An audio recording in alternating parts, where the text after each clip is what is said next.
It's been 2 years of pure joy in my 2019 STI, from beautiful scenic back road driving to ripping it to the grocery store, but there was still more to be desired.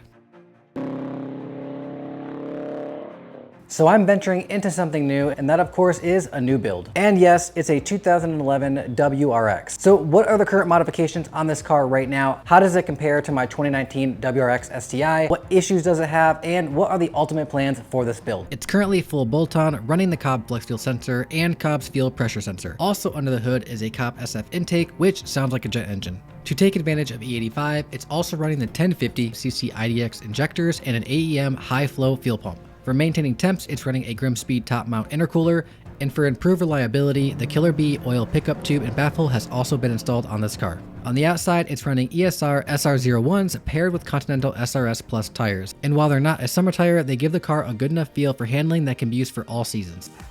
So how does this GR chassis compare to my VA?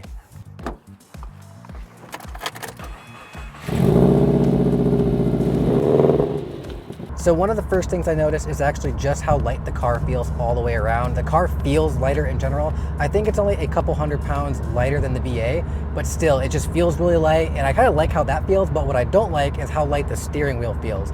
Now the steering wheel is like super loose and super light. I do not like that feeling. I thought I did at first when I first got into it, but no, I do not like it. So one of the first things I'm gonna have to address is the steering wheel. So in the fun factor category, it's definitely checking the box and outperforming my STI. It's pushing 350 to the wheels, which is more than enough for the street. Gears 1 and 2 definitely have a pull to them, and it's an absolute blast. So after going back to my STI after driving this, it is not fun to drive. So I could definitely see myself upgrading to the Cobb Stage 2 Flex Fuel package, so you know what to do.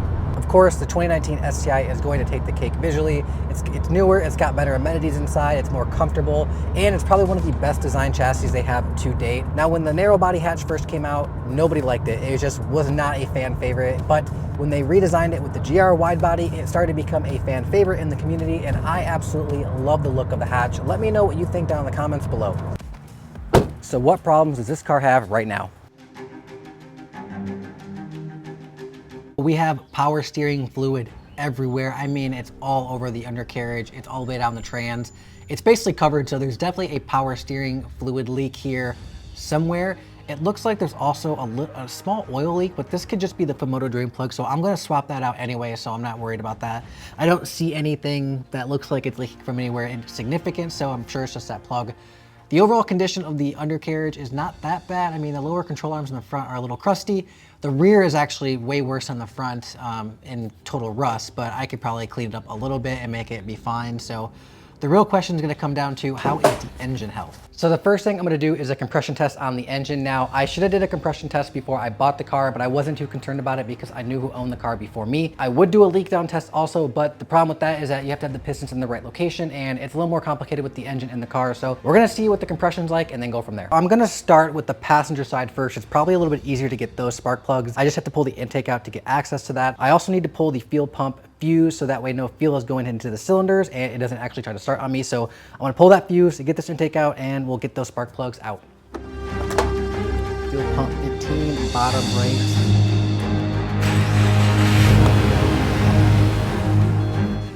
No more fuel. Dude, these things, I mean, I've never done spark plugs on an EJ before, so I didn't know what to expect. It was more difficult than I thought it was going to be, but with a little bit of patience, I was able to get everything out without a hiccup. Spark plugs are still good condition.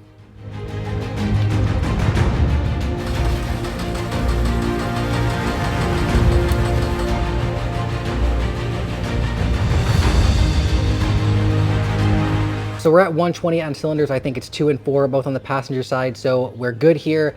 Need to switch over to the driver's side and make sure those are both at 120, and we should have a pretty healthy engine. When I took out one of these coil pack bolts and I went to put it back in, I realized the end is like stripped or something, and I'm not comfortable putting this back inside there, so I had to run to O'Reilly's to pick up an M8 by 1.25 bolt. But of course, in classic Subaru fashion, things are already going wrong. On the other side, it was a lot more difficult because there wasn't as much space, so I had to use a swivel and an extension to really get back to cylinder 4, but I was able to get them out without a problem.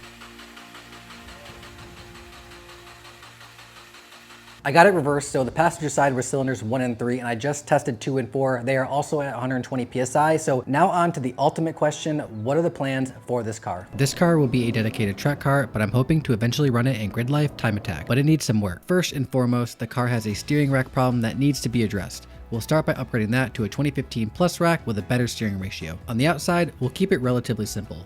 Maybe upgrading the headlights and taillights and some hood vents.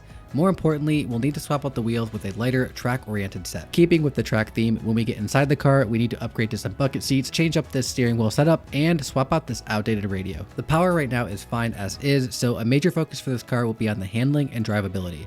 We'll eventually be upgrading the tires and replacing the stock OEM suspension with coilovers. As of now, it feels way too bouncy and it floats around and it doesn't provide a high level of confidence when driving. The shifter is also very sloppy, so a new set of shifter bushings will make a huge difference. As we start to get a feel for the car out on the track, we'll move to sway bars and bushings all the way around to add more stiffness and see where we can fine tune and tweak the drivability. And hopefully the transmission lasts longer than I expected to. Oh, and the car's name? Yeah, it's Berlin.